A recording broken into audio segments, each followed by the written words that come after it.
If you listen to this show on a regular basis, then you know we tell a lot of stories about veterans. Well, that's because we love telling stories about veterans. And this episode is one of those episodes. Today on the show, a few fascinating stories from a Marine Corps veteran from Chattanooga who was a bulldozer driver at the Battle of the Chosin Reservoir during the Korean War.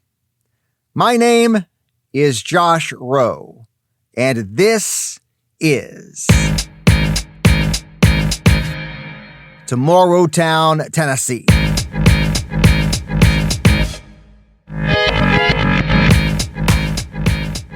Tell me who you are. What's your name? My name is William Marvin Parks. Where'd you grow up? I grew up in Chattanooga, Which part?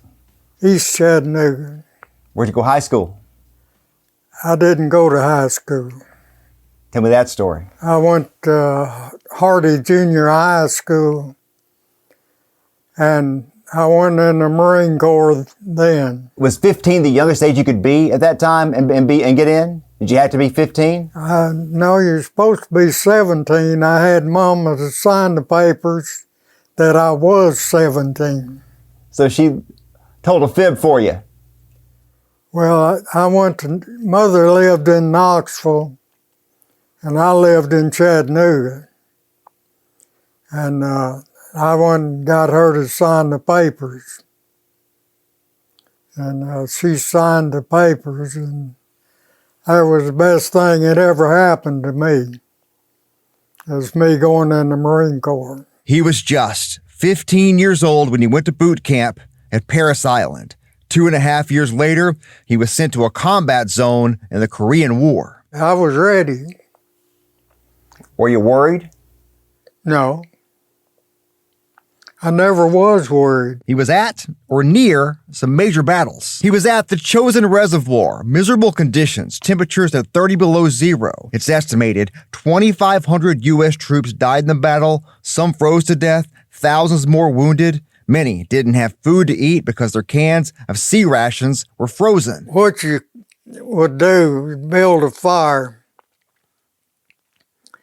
and put a can down beside it. And then you take and reach down and get a hold of that core, get it up and gnaw off all the beans or any whatever it was off of it, and then put it back in that can. Usually it was anywhere between 30 and 40 below at night. And then it would warm up between 10 and 15 below in the daytime. And in the daytime, it didn't bother me.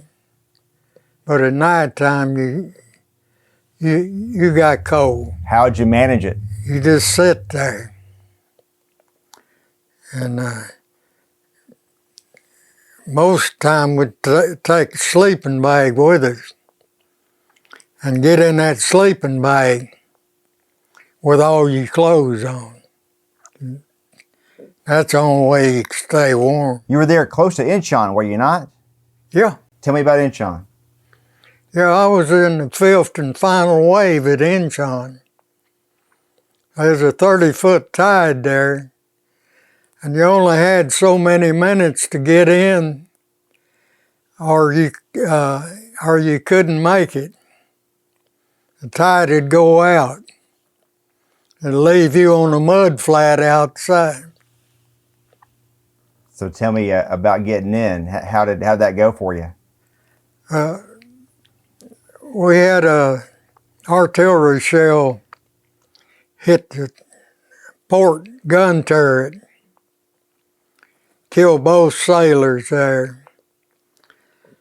It hit shrapnel from it, hit a bunch of drums that had gasoline in them, and we had gasoline floating on the top deck. And they managed to get it washed off before it caught on fire. And our chow hall on that LST was turned into a hospital. So just as soon as we landed, we had all the ammunition for the rifle companies in the bow of the LST, and we had to take it off. When you got into shore, what'd you do then? After the landing?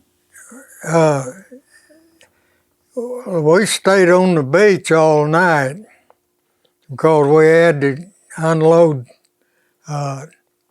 ammunition and stuff out of the fronts of the LST. And then we unloaded our equipment and put them in a place. And we stayed there the next day.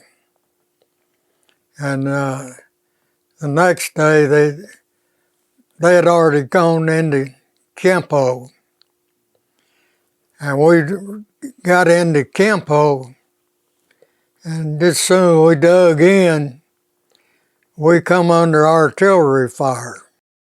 You can find much more of my conversation with Marine Corps veteran William Marvin Parks on my YouTube page. Just search at Josh Roe. That is JOSHROE.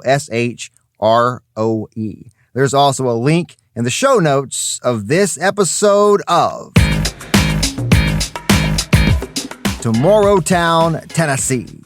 This podcast is a production of News Channel 9, Fox Chattanooga, and Sinclair Broadcast Group Chattanooga. I hope you join me again real soon.